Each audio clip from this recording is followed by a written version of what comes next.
Monsoon coming soon. এবার দেশে আগেই বর্ষা। আন্দামানে বর্ষা ঢুকবে 3 দিন আগে, 19শে মে। কেরালে বর্ষা একদিন আগে।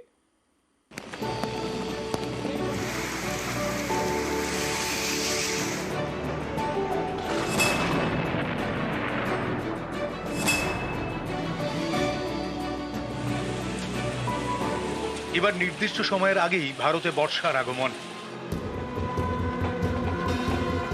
গা জ্বালানো গরম, এতে চাষবাসে ক্ষতি। গরমে অনেকদিন পড়ার পরে কয়েকদিন বৃষ্টি, আবার পারদ চড়ছে, আবার মন বৃষ্টি বৃষ্টি করছে। ঠিক এই সময়ে বর্ষার খবর। আলিপুর আবহাওয়া দপ্তর জানিয়েছে, আন্দামানে সাধারণত বর্ষা ঢুকে 22শে মে। এবার ঢুকবে 3 দিন আগে, 19শে মে বর্ষা ঢুকবে আন্দামানে। আন্দামানের পর ভারতের মূল ভূখণ্ড কেরলে প্রথম বর্ষা ঢোকে। 1 জুনের বদলে এবার কেরলে বর্ষা ঢুকবে একদিন আগে, 31শে মে। এবারে কেরালাতে মনসুন অনসেট হওয়ার যে সম্ভাবনা সেটা হচ্ছে 31 মে।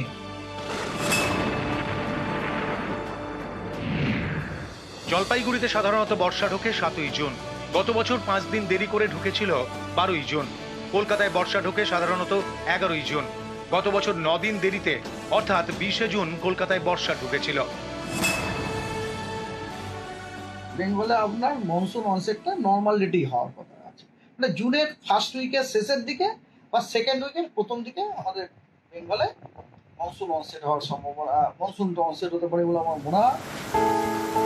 আলিপুর আবহাওয়া দপ্তরের পূর্বাভাস, বর্ষা আসার আগে পর্যন্ত দক্ষিণবঙ্গে কখনো চলবে তাপপ্রবাহ, কখনো হবে বৃষ্টি। বিশ্বজিৎ সাহা, নিউজ 18 বাংলা।